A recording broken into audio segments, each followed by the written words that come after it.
How the world and future generations remember South Vietnam depends on us. We have two choices. The first is for the South Vietnamese to tell their own story. The second is to continue letting people like Ken Burns and John Kerry tell the wrong history of the South Vietnamese people. I think the Vietnamese people hate us, and you can sense this, you can hear it. One of them, I turned to him and I said, what would be the best thing that we could do for you?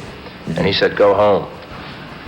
And I think this is an attitude that does. I turned to one and I said, well, fine, you've got to go in there and fight because it's your country. And he said, no.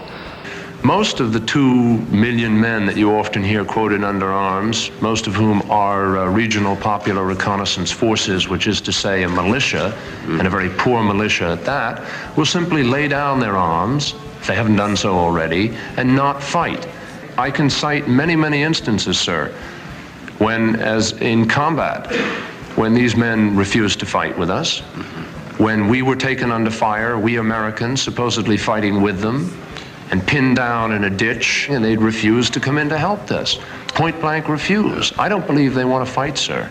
Among the many omissions in Ken Burns' 18-hour Vietnam War series, he refused to tell the story of the millions of Vietnamese refugees, or the 250,000 boat people who died trying to escape, or the 1 million people imprisoned in re-education camps. Nor did he show the victories and heroism of the South Vietnamese military.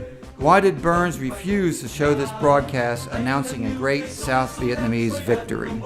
First and simplest, the Viet Cong suffered a military defeat.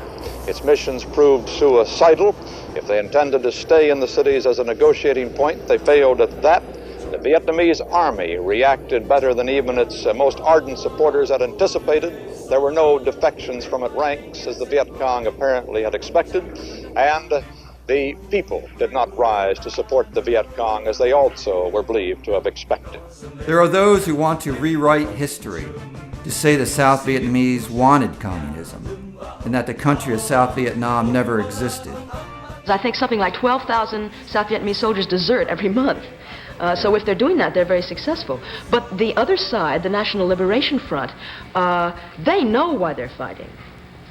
That's why they've been fighting so well for so long. I mean, it's a people's war. It's truly a war of the people, by the people, and for the people.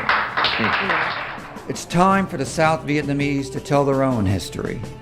Help us tell the world the truth of the Vietnam War.